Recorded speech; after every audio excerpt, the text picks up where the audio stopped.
পারিবারিক জীবনে স্বামী স্ত্রী সম্পর্ক, তুমি কেমন চলবে আমার স্ত্রী হিসাবে, আমি তোমার সাথে কেমন চলবো, এটা হচ্ছে ফায়সালা, কোরআন দিয়ে ফায়সালা না। মিন করলে সালামে থেমে যায়, আমাদের দেশের হাফেজা কি থামে, সালামে থেমে যায়, যেটা জায়েজ নয়, অর্থ ভুল। আসসালামু আলাইকুম রহমতুল্লাহ বারাকাতুহু। তিনটি হয়েছে। 4 নম্বর, কোরআনের হক হচ্ছে কোরআন দিয়ে সার্বিক জীবনে ফয়সালা নেওয়া, শুধু আদালতে নয়, ব্যক্তি জীবনে, আপনার জীবনে ফয়সালা, আপনার জীবনে কোনটা করব কোনটা করব না, এই ফয়সালা নিতে হবে কি থেকে? কোরআন থেকে। পারিবারিক জীবনে স্বামী স্ত্রী সম্পর্ক, তুমি কেমন চলবে আমার স্ত্রী হিসাবে, আমি তোমার সাথে কেমন চলবো, এটা হচ্ছে ফয়সালা, কোরআন দিয়ে ফয়সালা। সমস্যা হয়েছে স্বামী দাম্পত্য জীবনে, ছেলে মেয়েদের সাথে সমস্যা হয়েছে, বাপ ভাইয়ের সাথে সমস্যা হয়েছে, সমাধান নিতে হবে, পারিবারিক বিচার, সেটা কি দিয়ে হবে? কিন্তু আমাদের দেশে সামাজিক বিচারগুলি সব জাহিলিয়াতের বিচার হয়, সামাজিক বিচারে কোনো আলেমকে রাখা হয়নি। আর যদি সে আলেম থাকে, সে জাহেল আলেম থাকে, মানে দেশাচার বিচার করে, দেশাচার, দেশে যেসব বিচার চলে, হ্যাঁ, নেতা মাথার বিচার করে, চেয়ারম্যান মেম্বার প্রধান এরা যে বিচার করে, ওই সব বিচারই হয়। জি, এগুলো হচ্ছে জাহিলিয়াত। তো কোরআনের বিচারটা সর্বস্তরে হইতে হবে, রাষ্ট্রীয় সেই আদালত, সুপ্রিম কোর্ট, হাইকোর্ট, যতগুলি কোর্ট আছে সেখান থেকে শুরু করে আপনার বাড়িতেও, হ্যাঁ, আপনার ব্যক্তি জীবনেও সমস্ত বিচার আচার কার কাছ থেকে নিতে হবে? কোরআন থেকে ফয়সালা নিতে হবে, দিনের মৌলিক বিষয়গুলিতেও আর দিনের শাখা প্রশাখাতেও। দিনের মৌলিক বিষয় মানে সেগুলি হচ্ছে ইমানের বিষয়, আকীদার বিষয়, গুরুত্বপূর্ণ বিষয়, যেমন 5 ওয়াক্ত সালাত ফরজ, যদিও ইবাদত, 5 ওয়াক্ত সালাত ফরজ, গুরুত্বপূর্ণ মৌলিক বিষয়। তারপরে জাকাত ফরজ বছরে একবার, রমজান মাসের রোজা ফরজ, এগুলো মৌলিক বিষয়। আর তারপরে রোজার নিয়ম কানুন, এগুলো হচ্ছে শাখা প্রশাখা, নিয়ম নীতিমালা, বাধা নিষেধ। তারপরে জাকাতের বিধিবিধান, মশলা। আর তারপরে ধরেন নামাজের তরিকা, নামাজে 1 রাকাতে কয়টি রুকু, কয়টি সেজদা, আর তারপর রুকু আগে না সেজদা আগে, আর তারপরে কোনখানে কি পড়তে হবে। এখন কেউ যদি সামি আল্লাহ লিমান হামিদার জায়গায় যদি আল্লাহ আকবার পড়ে চলবে, সুবহানাল্লাহ পড়ে চলবে। যেমন আমাদের দেশের বেদাতি সমাজের অজ্ঞতা হচ্ছে যে ইমাম যদি ভুল করে দেয় তো কি বলে? আল্লাহ আকবার। হাদিস আল্লাহ আকবার আছে, আর হাদিস হচ্ছে কোরআনের ব্যাখ্যা কি আছে? পুরুষ হলে সুবহানাল্লাহ, আর মহিলা যদি সতর্ক করে তাহলে এইভাবে তালি বাজ, এইভাবে নয়, কারণ এইভাবে তালি বাজানো কাফেরদের গান বাজানোর তালি, সেজন্য এটা নিষেধ। এইভাবে করুন, কথা বুঝতে পারছেন? জি। কিন্তু আমাদের দেশে ইমাম ভুল করে দিলে আল্লাহু আকবার, আল্লাহু আকবার, জি, তাহলে এটা কোরআনের ফয়সালা নিলেন না আপনি। এই জন্য বলছি মৌলিক বিষয়গুলিতে এবং খুঁটিনাটি যেসব শাখা প্রশাখা মাসাইল রয়েছে সেই ক্ষেত্রে, এমন কি আপনি আমিন জোরে বলবেন, নাচতে বলবেন, রফেদান কয়বার করবেন, শুধু তাকবীর তাহরিমাতে কি না, আর তারপরে আপনি সালাম আগে ডান দিকে না বাম দিকে, সমস্ত মাসাইল আগে, আত্মাহাত না আগে আল্লাহুম্মা সাল্লি আলা মুহাম্মদ না আগে দোয়া মাসুরা, ইত্যাদি ইত্যাদি। নামাজের পরে কি বাধ্য বসে থাকতে আর তারপরে এই সম্মিলিত মোনাজাত করতে হবে না, হবে না, এটি সুন্নত না বিদআত, সব ফয়সালা কোরআন এবং কোরআনের ব্যাখ্যা হাদিস থেকে দিতে হবে। এটা হচ্ছে কোরআন থেকে বিচার নেওয়া। আর এর মধ্যেই হচ্ছে গুরুত্বপূর্ণ দণ্ডবিধান। চোরের শাস্তি 1 বছর জেল নয়, এটি কুফরি মতবাদ, মানব রচিত মতবাদ। জি। আর ধর্ষণ করে জবরদস্তি জেনা করেছে সেই জন্য সে অপরাধী, আর সাবালক সাবালিকে ব্যভিচার করেছে সেই জন্য অপরাধী নয়, হ্যাঁ, রাষ্ট্রীয় আইনের না, এটি জাহিলিয়াত, এটি পশ্চিমা কথা, ইহুদি নাসারাদের কথা এগুলো। জি, আল্লাহ যেন বোঝার তৌফিক দান করেন। আল্লাহ রাব্বুল সূরা নিসা আয়াত নম্বর 65 বলছেন, ফালা ওয়া রাব্বিকা লা ইউমিনুন, হে নবী তোমার রবের কসম করে বলছি। কে বলছেন? আল্লাহ নিজে বলছেন, নবী তোমার রবের কসম করে, মানে কার কসম করছেন? নিজের সত্তার কসম করছেন। আল্লাহ নিজের শপথ নিজেই করছেন রব। লা ইউমিনুন, এরা মুমিন মুসলিম হতে পারবে না। কতক্ষণ, কতদিন পর্যন্ত? হাত্তা ইউহাক্কিমুকা ফিমা শাজারা বাইনাহুম, যতদিন তাদের মাঝে যত বিবাদমান বিষয়, যত সমস্যা রয়েছে, সমস্ত সমস্যার সমাধান আপনার কাছ থেকে না নেবে। আর রাসূলের কাছ থেকে নেওয়া মানে কোরআন থেকে নেওয়া, আর কোরআনের ব্যাখ্যা হাদিস থেকে নেওয়া। আর তারপরে বিচার অনেক সময় নেই, কিন্তু নিরুপায় হয়ে নেই, সংকোচ বোধ করে, চক্ষু লজ্জায়, সাহস হলো না বলার, প্রতিবাদ করতে পারলাম না, নিরুপায় মানলাম, আদালতের ফয়সালা হয়ে গেছে আমার বিপরীত, আর অন্যায় ফয়সালা হয়েছে, তারপরে মেনে নিতে বাধ্য। কি জন্য বাধ্য? নিরুপায় সেই জন্য। না না, ওইভাবে নয়।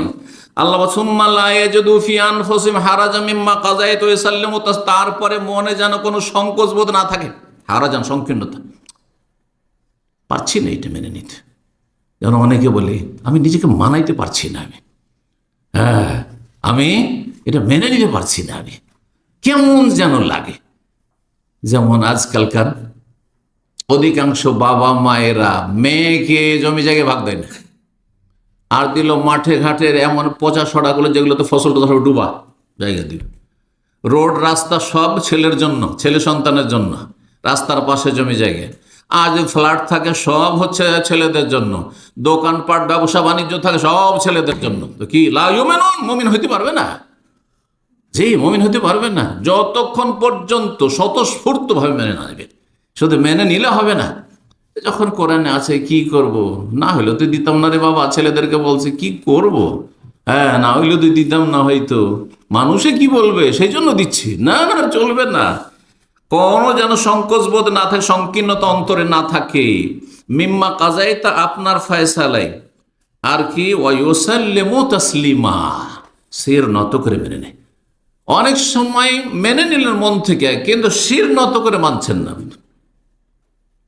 বাঁকা হয়ে মানছেন, টেড়া হয়ে মানলে হবে না। ওয়ায়ুসাল্লিমু তাসলিমা, মাথা ঝুঁকিয়ে মেনে নিতাম আল্লাহর বিধানের সামনে। জি, আল্লাহ বলছেন, কত তাকিদের সাথে বলেছেন।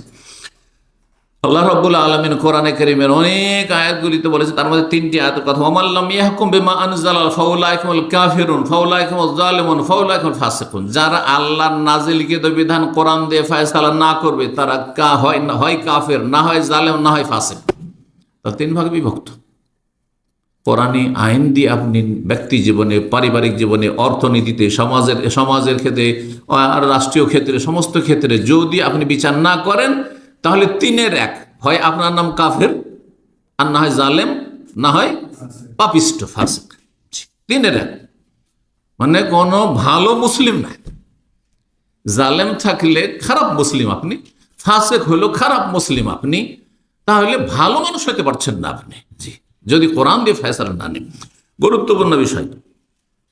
তো কথা না বাড়িয়ে অনেক আয়াতে মর্মে রয়েছে, আর বলছি না। কয় নম্বর? তারপরে 5 নম্বর, কোরআনে কারীমের হক হচ্ছে কোরআনে কারীমের অর্থ বুঝা। কি বুঝা? অর্থ বুঝা। অর্থ বুঝতে হবে। কোরআন তেলাওয়াত করছেন আপনি, কোরআন হাফেজ হয়েছেন। আমাদের যারা অনারব হাফেজ, ইন্ডিয়া, বাংলাদেশ, পাকিস্তানের হাফেজ, শুধু হাফেজ, আলেম হয়নি, অথবা ছোট মোটো একটা মৌলভী সাহেব হয়েছে, তো কোরআন তো বুঝে না। এই জন্য এমন এমন জায়গা থেকে কোরআন তেলাওয়াত শুরু করে দেয় যে আপনি আশ্চর্য হয়ে যাবেন, আর এমন জায়গায় গিয়ে থামে। যেমন ধরে সূরা কদরে আমাদের হাফেজরা শেষ আয়াতের আগের আয়াত বলেন, কি আয়াত রয়েছে? তানাজ্জালুল মালাইকাতু ওয়ার রূহু ফিহা বিইজনি রাব্বিহিম মিন কুল্লি আমরিন সালামুন, হে আয়াতে গিয়ে থামে। সালামুন, না মিন কুল্লি, সালামে থেমে যায়। আমাদের দেশের হাফেজরা কেউ থামে, সালামে থেমে যায়, যেটা জায়েজ নয়, অর্থ ভুল। সালাম, তারপরে সালামে যদি থামেন তাহলে আপনাকে আবার রিটার্ন করতে হবে। কোথায়? আবার সালামুন হেয়া থেকে শুরু করতে হবে। তা না করে কি করে? সালামে গিয়ে থেমে গেল, তারপরে হেয়া হাত্তা মাতলাইল ফাজর, ভুল পড়লেন আপনি, অর্থ ভুল হয়ে গেল আপনার। অথচ কি সালামুন হেয়া, হেয়ে থামতে হবে, মানে ওই রাতটি হচ্ছে শান্তি আর শান্তি, কদরের রাতটি। সালামুন হে, কতক্ষণ পর্যন্ত? হাত্তা মাতলাইল ফাজর, ফজর উদয় হওয়া পর্যন্ত। দেখলেন, এমন জায়গা থেকে শুরু করলেন যেখানে হয়তো কথা শেষ হচ্ছে, সেখান থেকে শুরু করলেন। তাহলে আগের কথার সাথে প্রসঙ্গ চলে আসছে, প্রসঙ্গ তো বোঝা গেল না আপনার আয়াত থেকে। যেমন যদি কেউ শুরু করে উলায়েকা আসহাবুল মাইমানা, উলায়েক মানে ওরা হচ্ছে ডানপন্থী। কারা? তার আগের আয়াত কি তাহলে পড়তে হবে। বহু উদাহরণ রয়েছে। তাহলে কোরআনের অর্থ বোঝা জরুরি। যদি কোরআন অর্থ না বোঝেন তবে বিভিন্ন ক্ষেত্রে ভুল করবেন আপনি, বিভিন্ন ক্ষেত্রে, এমনকি আমলের ক্ষেত্রে। কোরআনের হাফেজ কোরআন বিরোধী আমল করছে, কিন্তু একজন কোরআনের আলেম হবে, অর্থ বুঝছে, আয়াতটা যখন মনে পড়বে, আরে কি কাজ করছি আমি তো জানছি যে আল্লাহ কথা বলেছেন আমাকে, এটা তো আমাকে সম্বোধন করা হয়েছে, আকিমুস সালাত, ওয়ালা তাকরাবু যিনা, ব্যভিচারের কাছে যেতে নিষেধ করা হয়েছে। ওয়ালা তাকরাবুল ফাওয়াহিশ, নোংরামি কাজে যেও না। হ্যাঁ, নোংরামি কাজ করে সমকামিতা, আউযু বিল্লাহ। ওয়ালা তাকরাবুল ফাওয়াহিশের অর্থ যদি বুঝতো, তাহলে একজন হাফেজ, একজন কারিকে সমকামী হইতে পারে? এই বদ চরিত্র, নোংরামি চরিত্র থাকতে পারে? কখনো থাকতে পারে না। হয় বেআমল সে, আর না হলে জাহেল সে। অর্থ বোঝে না, শুধু রেকর্ড করেছে, এখানে ক্যাসেটে রেকর্ড করা আছে। হাফেজ, সিম্পল হাফেজ হচ্ছে আমরা ক্যাসেটের ফিতার মতো। জি, আল্লাহ বোঝার তৌফিক দান করেন। তাহলে কি বলছিলাম, কোরআনের অর্থ বুঝতে হবে, এটা অত্যন্ত জরুরি। কারণ আল্লাহ আপনার থেকে কি চেয়েছেন কেমন করে বুঝবেন? শুধু তেলাওয়াত করে বুঝবেন? হ্যাঁ, এলেম অর্জন মানে অর্থের জ্ঞান অর্জন করতে হবে। কয় নম্বর হক হইল? 5 নম্বর। 6 নম্বর হক এখানে শুনে নেন, সেটা হচ্ছে কোরআনে কারীম নিয়ে অর্থ বোঝার পরে আর একটা পদক্ষেপ আছে। সেটা যদি করতে পারেন তাহলে ঈমান আপনার সতেজ হবে। হ্যাঁ, ঈমান অত্যন্ত শক্তিশালী হবে। সেটা হচ্ছে তাদাব্বুরে কোরআন, কোরআন নিয়ে গভীরভাবে চিন্তা করা। যখন কোরআনের ভিতরে ঢুকে যাবেন, আপনি গভীরভাবে চিন্তা করে দেখবেন, তখন আপনার জীবনে একটা বিপ্লব আসবে। হঠাৎ করে এমন চেঞ্জিং এসছে, ভাবাই যায় না যে আপনি এত পরিবর্তন কি করে গেলেন। এত আপনি সতর্ক যে একটা পয়সা এদিক ওদিক করেন আপনি। হ্যাঁ, একটা সন্দেহের জায়গাতে আপনি যেতে চান না। হ্যাঁ, একটা সন্দেহের জিনিস আপনি নিতেই চান না। আপনি কত সতর্ক, কত ছিলেন, খুব খারাপ ময়দানে ছিলেন আপনি, খুব খারাপ মানুষ ছিলেন। এটা হচ্ছে তাদাব্বুরে কোরআন। কোরআনের বেশ কিছু আয়াতে এদিকে আহ্বান করা হয়েছে। সূরা সাদের আয়াত নম্বর 29 আল্লাহ ইরশাদ করছেন, কিতাবুন আনজালনাহু ইলাইকা মুবারাক, আমি বরকতপূর্ণ কিতাব নাযিল করেছি হে নবী তোমার প্রতি। কি জন্য? লিয়াদ্দাব্বারু আয়াতিহি, যাতে করে মানব জাতি কোরআনের আয়াতগুলি নিয়ে গভীরভাবে চিন্তা করে, গবেষণা করে। গবেষণা মানে সায়েন্স টেকনোলজির গবেষণা নয়। গবেষণা মানব জীবনে পরিবর্তন কেমন করে আসবে, আমার জীবনে ইনকিলাব কি করে আসবে, আমার পরিবারকে কেমন করে আমি পরিবর্তন করব, তাদের জীবনে কি করে আমি বিপ্লব নিয়ে আসব, আমার সামাজিক বিপ্লব কেমন করে নিয়ে আসবো, আমার রাষ্ট্রীয় বিপ্লব কেমন করে নিয়ে আসবো, আমি আন্তর্জাতিক বিপ্লব কেমন করে নিয়ে আসবো, মানুষ খারাপগুলিকে আমি ভালো কি করে করতে পারবো, আমি নিজেকে আগে কি করে ভালো করবো। লিয়াদ্দাব্বারু আয়াতিহি ওয়ালিয়াতাযাক্কারা উলুল আলবাব, এবং জ্ঞানীরা যাতে করে তা থেকে উপদেশ গ্রহণ করে। তাহলে কোরআন নাজিলের গৌরব, আল্লাহ বলছেন কোরআন প্রথম কথা মোবারক, লস নেই, বরকত আর বরকত। যে যত বেশি কোরআনের সাথে সম্পৃক্ত হবে, রিলেটেড হবে, তত বেশি বরকত হাসিল করবে। কোরআন প্রতিদিন তেলাওয়াত করেন, দেখেন আপনার ঘরে কত বরকত নেমে আসে, আপনার শরীর আর শারীরিক আর মানসিক অবস্থায় কেমন বরকত নেমে আসে, আপনার আখলাক চরিত্রে আর আমলে কেমন আপনার বরকত নেমে আসে, আপনার রুজিতে কেমন বরকত নেমে আসে, আপনার দাম্পত্য জীবনে ছেলে মেয়ের মাঝে কি করে কত বরকত নাজিল হয় আর বরকত নেমে আসে, অকল্পনীয়। কিন্তু যদি আপনি এটা টেস্ট করার জন্য করেন তো হবে না। কিন্তু দেখি বরকত হয় কি হয় না, হ্যাঁ একটু খতম দিয়ে দেখি, এই মাসটায় 2টা খতম দিব, দেখি আমার বরকত নামে কিনা, কাজ কাম তো নাই, দেখি তো, হবে না। বুঝতে পেরেছেন না? কোরআন নয়, সায়েন্স নয় যে টেস্ট করে দেখি, কারেন্ট নয় যে দেখি কারেন্ট আছে কি নাই দেখি তো, হ্যাঁ না না না, আপনাকে ঈমান ইয়াকিনের সাথে আপনাকে কি করতে হবে, গভীরভাবে কোরআন নিয়ে গবেষণা করতে হবে। ওয়ালিয়াতাযাক্কারা উলুল, জ্ঞানীরা তা থেকে উপদেশ নেবে আল্লাহ বলছেন। আল্লাহ কোরআন সূরা মুহাম্মদের আয়াত নম্বর 24 বলছে, আফালা ইয়াতাদাব্বারুনাল কোরআন, তারা কোরআন নিয়ে কি গভীরভাবে তাদাব্বর, গৌর ফিকির করে না, চিন্তা করে না, গবেষণা করে না। আম আলা কুলুবিন আকফালুহা, না তাদের অন্তরে তালামারা আছে, তালামারা আছে যে কোরআনকে ভিতরে নামাতে চান না। আল্লাহ সূরা নিসার আয়াত নম্বর 82 বলছেন, আফালা ইয়াতাদাব্বারুনাল কোরআন, তারা কোরআন নিয়ে কেন গভীরভাবে চিন্তা করে না। ওয়ালাউ কানা মিন ইনদি গায়রিল্লাহি লাওয়াজাদু ফি ইখতিলাফান কাসীরা, যদি আল্লাহ ছাড়া অন্যের পক্ষ থেকে মানব রচিত এই কিতাব হইতো, গ্রন্থ হইতো, তাহলে অনেক বিরোধ থাকতো, সাংঘর্ষিক হইতো। হ্যাঁ, সাংঘর্ষিক নয় কোরআন, একটি আয়াত বা একটি বিধান আর একটি বিধানের সাথে। কয়টি হক বললাম? 6টি। 7 নম্বর হক হচ্ছে কোরআনে কারীম থেকে চিকিৎসা নেওয়া। এরকম চিকিৎসা এই তাবিজের মাধ্যমে, হ্যাঁ, আর বা অথবা কোনো কাগজে কোরআন লিখলেন, বাটিতে আমাদের দেশে লেখানো থাকে, আয়াতুল কুরসি লেখা আছে, আর ওই বাটিটা ধুয়ে ধুয়ে পানি খায়। এই জন্য আচ্ছা, মানে আপনি যে ক্লিনিক সামনে আছে, ক্লিনিকে গিয়ে যদি প্রিসক্রিপশন, কোরআন হচ্ছে প্রিসক্রিপশন, আল্লাহর প্রিসক্রিপশন, বুঝেন তো? জি, আল্লাহর পথে প্রিসক্রিপশন। ডাক্তারের প্রেসক্রিপশন নিয়ে আসলেন, আর নিয়ে আসার পরে এটাকে সুন্দর করে একটা ভালো বাটিতে ধুইলেন, আর ধোয়ার পরে পানিটা যদি চুষে খান, লেখা আছে প্যানাডল নিতে হবে, তো আপনাকে বিপির ওষুধ নিতে হবে, আপনার কোলেস্ট্রলের ওষুধ নিতে হবে, সবগুলি ধুয়ে খেয়ে নিলেন, আপনি ভালো হবে রোগ? না। যখন এই রোগ ভালো হয় না, ঠিক ওই রকমই কোরআন ধুয়ে ধুয়ে পান করার জন্য নয়। আর কোরআন আপনার এই আচ্ছা প্রেসক্রিপশন যদি আপনি ভালো দামি তাবিজে ভরে বেঁধে রাখেন, কাজ হবে? হ্যাঁ, হবে না। কোরআন ওই রকমই, কোরআন বেঁধেও কাজ হবে না। যেমন ডাক্তারের প্রেসক্রিপশন যদি আপনি তাবিজ আকারে বেঁধে রাখেন, তা আপনার রোগ ভালো হবে না। তাহলে প্রেসক্রিপশনটা কি করতে হবে? নিয়ে ফার্মেসিতে যেতে হবে, ওষুধ নিতে হবে, যেইভাবে যতবার ব্যবহার করতে হবে, যেই নিয়মে ব্যবহার করে সেই নিয়মে সেবন করতে হবে আপনাকে, ঠিক কিনা? ওই রকমই কোরআনে কারিমে যেইভাবে আল্লাহ রাব্বুল আলামিন আমল করতে বলে, সেবন করতে বলে, সেইভাবে সেটার সেবন হইতে হবে। রব যেন তৌফিক দান করেন। কোরআনে কারিমের শেফা, আরে প্রেসক্রিপশনের শেফা তো শারীরিক আরোগ্য রয়েছে, কিন্তু কোরআনে মানসিক আরোগ্য রয়েছে। হ্যাঁ, অন্তরের রোগের চিকিৎসা রয়েছে, মানসিক রোগের চিকিৎসা রয়েছে, মেন্টাল ডিজিজের, শারীরিক রোগের চিকিৎসা রয়েছে, আর পারিবারিক রোগের চিকিৎসা রয়েছে, সমস্ত স্তরের রোগের চিকিৎসা রয়েছে কোরআনে কারিমে। কোরআনের বরকত যে শুধু কলবের চিকিৎসা করে না, কলবের সাথে কোরআনে এত বরকত যে শরীরও চিকিৎসা হয়। এই জন্য নবী বলছেন সূরাতুল ফাতিহাতে শিফাউন মিন কুল্লি দা, সূরা ফাতিহা তো সব রোগের শেফা আছে। ইয়াকিনের সাথে আপনি আমল করেন এবং সেটা তদবির করে যান আপনি, তার সাথে পয়সা আছে, দুনিয়ার চিকিৎসাও করেন, সমস্ত রোগের চিকিৎসা। আল্লাহ বলছেন সূরা ইসরা আয়াত নম্বর 82, ওয়া নুনাজ্জিলু মিনাল কোরআনি মা হুয়া শিফা, কোরআন নাযিল করেছে তাতে কি রয়েছে? শিফা, আরোগ্য রয়েছে।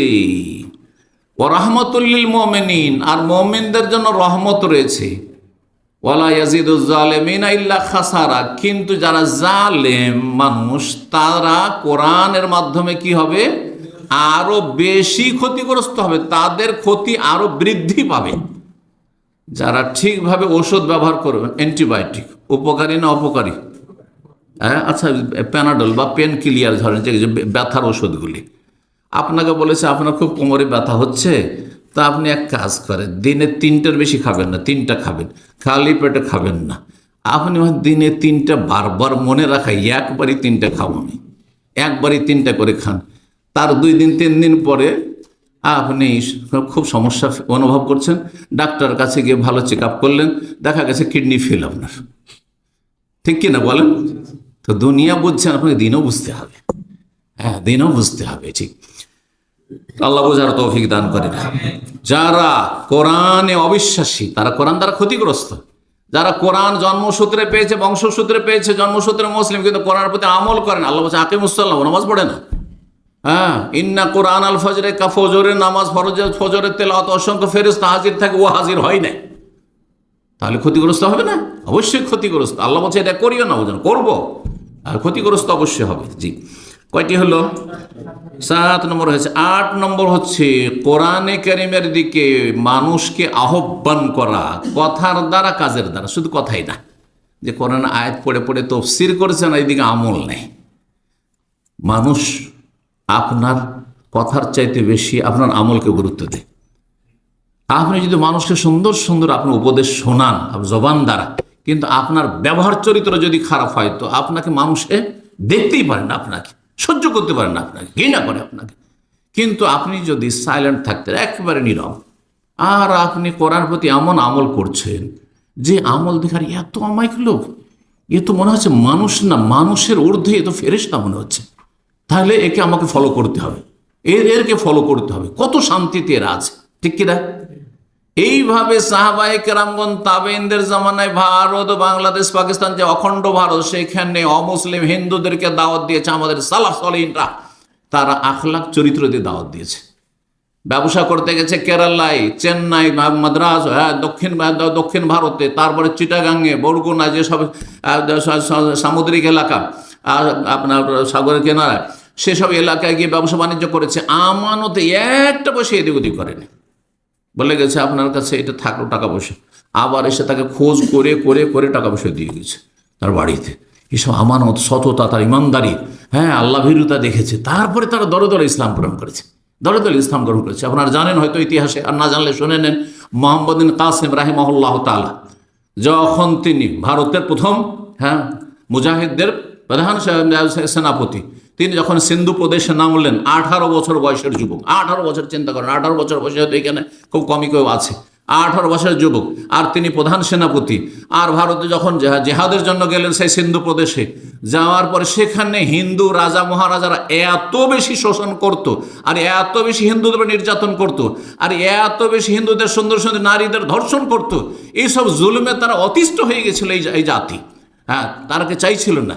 তিনি গিয়ে যখন সেখানে বিজয় লাভ করলেন আর সেখানে শান্তি প্রতিষ্ঠা করলেন, তখন হিন্দু জনগণ তাকে দেবতা বলে আখ্যায়িত করেছিল, যে আকাশ থেকে দেবতা এসেছে। জি, চিন্তা করুন আপনি। জি, আমার গ্রামে আমার আব্বা রাহেমাহুল্লাহ, তিনি গ্রামে অমুসলিম কিছু একটা পাড়া হিন্দু আছে আগে, যেটা গ্রামের বাড়ি, তাদের সাথে সারা জীবন ভালো আচরণ করে। একদিন এক হিন্দু এসছে, আর হিন্দুরা আমাদের সাথে আত্মীয়তার মতো একটা থাকে, তা আমাকে ভাতিজা বলছে, মসজিদের কাছে এসে দাঁড়িয়ে আছে, মসজিদ বাড়ির সামনে, ভাতিজা তোমার বাবা তো একজন দেবতা গো, তোমার বাবা একজন কি দেবতা। জি, তো হিন্দুর মধ্যে একটু ভালো চরিত্র হয়ে গেলে কি হয়ে যায়, সেই দেবতা হয়ে যায়, বুঝতে পারছেন? জি, তো এটা কিসের মাধ্যমে? আমলের মাধ্যমে। কথা দিয়ে কাজ হয় না। আপনি একটা অমুসলিমকে ইসলাম গ্রহণ করতে বলছেন, আর আপনি নিজেই নামাজ পড়তে যান, নিজেই চরিত্র খারাপ, আপনার রুমে সেই অমুসলিম হিন্দু থাকতে পারছেন, তাহলে কি করে আপনার ইসলাম গ্রহণ করবে? আপনার কথা শুনবে?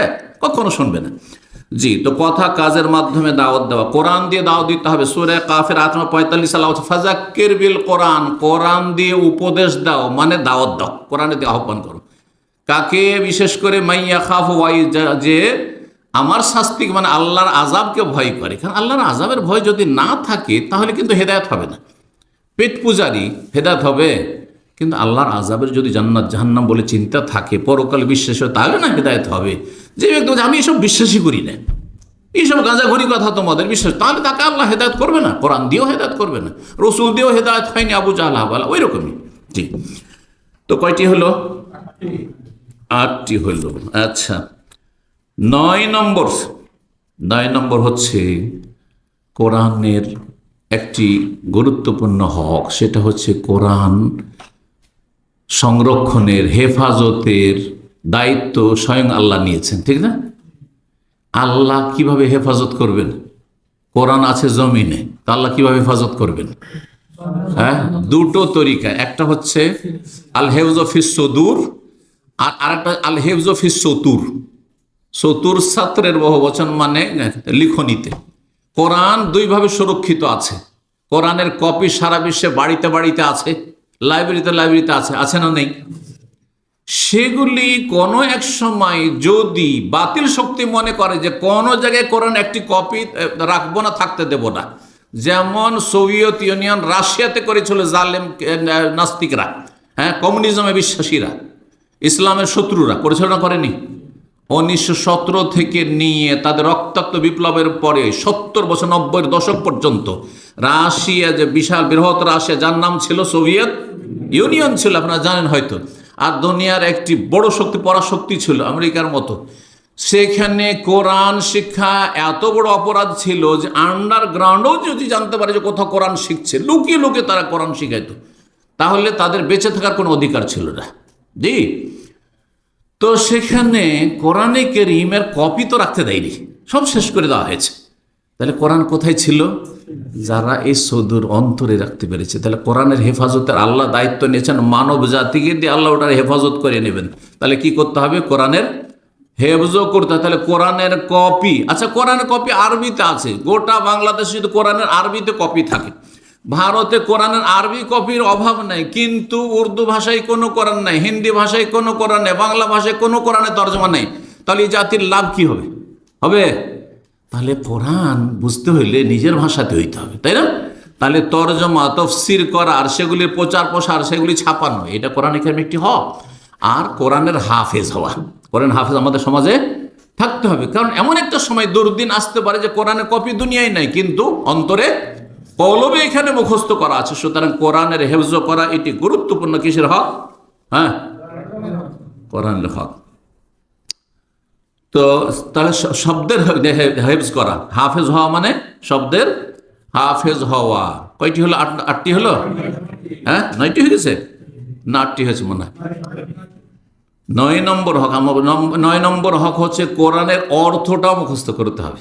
যেমন কোরআনের শব্দ মুখস্থ করতে হবে, তেমনি অর্থটাও জানার চেষ্টা করতে। আজকাল অধিকাংশ মুসলিমরা ছোট ছোট সূরাগুলো নামাজে পড়ছেন, সূরা ফাতিহার অর্থ জানেন না, সূরা নাস, ফালাক, ইখলাসের অর্থ জানেন না, সূরা কাফিরুন, কুরাইশ কোনোটারই অর্থ জানেন না। তাহলে আপনার ইবাদতের কোয়ালিটি কেমন করে ভালো লাগবে? আপনার জীবনে পরিবর্তন কি করে আসবে? তাহলে এটা অর্থের হেফাজত। 10 নম্বর সর্বশেষ আরেকটি হক, আর সেটা দিয়ে শেষ করছি, কোরআন শোনা, মনোযোগী হয়ে শোনা। এটা একটি ইবাদত। যারা কোরআন পড়তে পারেন না এখন শিখতে থাকেন, যতদিন শিখেননি আর কি করতে থাকেন, শুনতে থাকেন মনোযোগী হয়ে। কোরআন তেলাওয়াত হচ্ছে আর আপনি হইচই করছেন, হট্টগোল করছেন, অথবা আপনি শুনছেন না, অন্য মনস্ক মোবাইল টিপাটিপি করছেন, এটা উচিত নয় আপনার জন্য। কোরআন গাড়িতে চালিয়ে রেখেছেন আর দুই সঙ্গী পাশাপাশি বসে আছেন গাড়িতে, বা 4 জন বসে আছেন, গল্প করতে আছেন না। কোরআন শোনা একটি গুরুত্বপূর্ণ এবাদত, মনোযোগী হয়ে শুনতে হবে। সব সময় পড়ার মতো পরিবেশ থাকে না, সব সময় পড়ার সুযোগ সুবিধা হয় না, আর তারপরে এনার্জিও থাকে না। কোরআন তেলাওয়াত সবসময় তো করতে পারেন না, কিন্তু শোনাটা দীর্ঘ টাইম ধরে করা যেতে পারে। তাহলে কোরআন শোনা একটি গুরুত্বপূর্ণ ইবাদত। সূরা আরাফের আয়াত নম্বর 204 আল্লাহ ইরশাদ করছেন, ওয়াইদা ক্বরিআল কোরআন ফাসতামিউ লাহু ওয়া আনসিতু লাআল্লাকুম তুরহামুন। যখন কোরআন কারীমের তেলাওয়াত হবে তখন তোমরা মনোযোগী হয়ে শুনিও। কি করিও? ফাসতামিউ লাহু, মনোযোগী হয়ে। ইস্তেমা মানে মন লাগিয়ে শোনা, ভালো করে শোনা। ও আনসিতু, এবং নীরব চুপ থাকিও, কথা বলিও না, ডিস্টার্ব করিও না। তাহলে কি হবে? লাআল্লাকুম তুরহামুন, আল্লাহর রহমত তোমাদের উপর বর্ষিত হবে। এই ছিল 10টি হক যা আপনাদের সামনে পেশ করলাম। আল্লাহ যেন আমাদেরকে সেই হকগুলি আদায় করার তৌফিক দান করেন, সে সম্পর্কে উপকারী জ্ঞান দান করেন, এবং আমাদেরকে যত্ন নেওয়ার তৌফিক দান করেন, এই কোরআনের দিকে আহ্বান করার তৌফিক দান করেন, তার আগে নিজেকে আহ্বান করার তৌফিক দান করেন, কোরআনের রঙে রঞ্জিত হওয়ার তৌফিক দান করেন। আল্লাহ রাব্বুল আলামিন যেন আমাদের